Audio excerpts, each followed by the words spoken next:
দেখুন, পরিষ্কার হচ্ছে সংখ্যালঘু সংখ্যাগুরু অর্থাৎ সাম্প্রদায়িক বিভাজনের রাজনীতি মোদিকেও শুট করে, দিদিকেও শুট করে।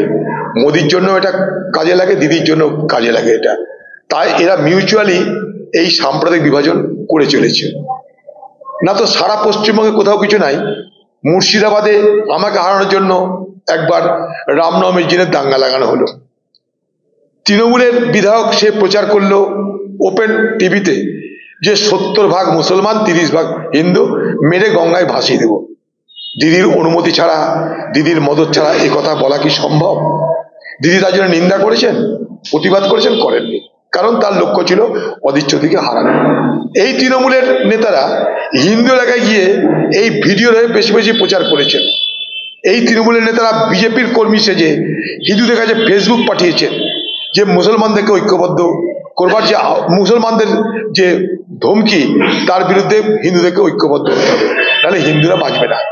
লক্ষ্য কি? অধীরজ্যোতিকে হারানো। অধীরজ্যোতি হেরে গেছে, সাম্প্রদায়িক বিভাজনের শিকার হয়েছি। আমি আগেও বলছি, আজও বলছি, আবার সেই প্রক্রিয়া শুরু হয়েছে নির্বাচনকে সামনে রেখে। দেখুন, মসজিদ একটা কেন, 1000টা মসজিদ বানানো হোক, কোনো আপত্তি নাই, কিন্তু হঠাৎ করে বাবরি মসজিদ নাম দিতে হবে কেন? আবার একটা বাবরি মসজিদ নামক মসজিদকে ভেঙে রাম মন্দির গঠন তৈরি হয়েছে, সেটা কিন্তু কোর্টের নির্দেশে। সারা মুর্শিদাবাদের বাবরি মসজিদ নির্মাণের স্লোগানের পাশাপাশি রাম মন্দির নির্মাণের স্লোগান আসছে কেন? 1 কোটি মন্দির নির্মাণ করুন আপনারা, হঠাৎ করে রাম মন্দির নির্মাণের প্রশ্ন আসছে কেন? তার কারণ একটাই, রাম আর রহিমের মধ্যে বিভাজন করো, হিন্দু মুসলমানের মধ্যে ভোটের বিভাজন করো। এটাই মোদিকেও সুবিধা, এতে দিদিরও সুবিধা। তাই দিদি কখনো দেখবেন এগুলোর বিরোধিতা করে না। বাবরি মসজিদ আমি করবো না, বেলডাঙ্গায় একবার দিদি বলেছে? দাঙ্গা করা অন্যায় হয়েছে রামনগরে একবার কি বলেছে? বেলডাঙ্গায় দাঙ্গার সময় নাকি সব সম্প্রদায় গেছিল, তাই প্রশংসা করেছে। কই, আমাদেরকে তো যেতে দেওয়া হয়নি। দিদি, আপনি নিজে দাঙ্গা চাইছেন, কারণ দাঙ্গা করলে মুসলমান আপনার পক্ষে যাবে, কারণ আপনি মুসলমানদের ভরসা দেবেন। আর হিন্দুদের মধ্যে একটা অংশকে লক্ষ্মীর ভান্ডার এটা সেটা দিয়ে, পঞ্চায়েত এটা সেটা দিয়ে ভয় দেখিয়ে ম্যানেজ করবেন। এই তো ভোটের অঙ্ক। আর বিজেপি দেখছে পরে পাওয়া 14 আনা, যা পাওয়া যায় তাতে যদি কিছু সিট পাওয়া যায়, বিজেপি কিছু সিট হবে।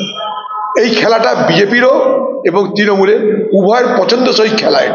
এটা মাথায় রাখবেন। মাঝখান থেকে ক্ষতিগ্রস্ত হচ্ছে কে? এই বাংলার স্বাধীন চিন্তা, এই বাংলার ধর্মনিরপেক্ষ চিন্তা, এই বাংলার উদার চিন্তা, তারা সব থেকে বেশি ক্ষতিগ্রস্ত হচ্ছে। যে উদার চিন্তার শিকার হচ্ছে আমার পাশের দেশ বাংলাদেশের সাধারণ মানুষ, তারা হিন্দু, তারা মুসলমান। সেই উদার চিন্তার আগামী দিনে এ বাংলাতেও সমাধি দেওয়ার ব্যবস্থা করছে বিজেপি আর তৃণমূল, মোদি আর দিদি। এই বাংলাতে তৃণমূল বিজেপিকে নিয়ে এসেছিল, ভোট করেছিল মমতা ব্যানার্জি। এনআরসি নিয়ে আজকে মমতা ব্যানার্জি ভাষণ দিচ্ছে। এই এনআরসি যেদিন ভারতবর্ষের নাগরিক আইনে প্রথম ঢোকানো হয়, অনুপ্রবেশ করে, ভারতবর্ষের নাগরিক আইনে যখন প্রথম এটাকে অন্তর্ভুক্ত করা হয় এনআরসি, তখন অটল বিহারী বাজপেয়ীর মন্ত্রীর নাম মমতা ব্যানার্জি। কোনো প্রতিবাদ করেননি। প্রতিবাদ করেছিলেন কে? মনমোহন সিং। আমাদের ভিডিও ভালো লাগলে লাইক এবং শেয়ার করুন। কমেন্ট সেকশনে গিয়ে জানান আপনাদের মতামত। আরও ভিডিও পেতে আমাদের চ্যানেল সাবস্ক্রাইব করুন এবং প্রতি মুহূর্তে খবরের আপডেট পেতে প্রেস করুন বেল আইকন।